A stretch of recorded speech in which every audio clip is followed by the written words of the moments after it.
யோர்தான் நதியும் விலகியது, பெட்டி சுமந்த கால்பட்டவுடன்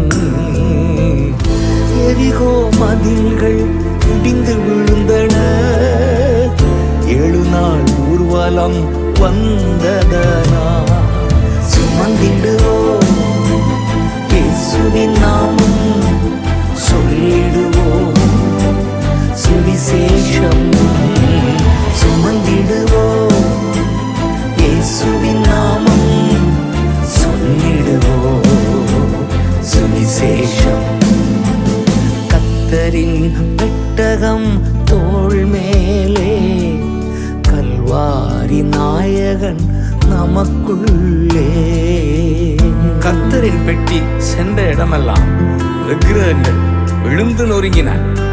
1 சாமுவேல் 5:3.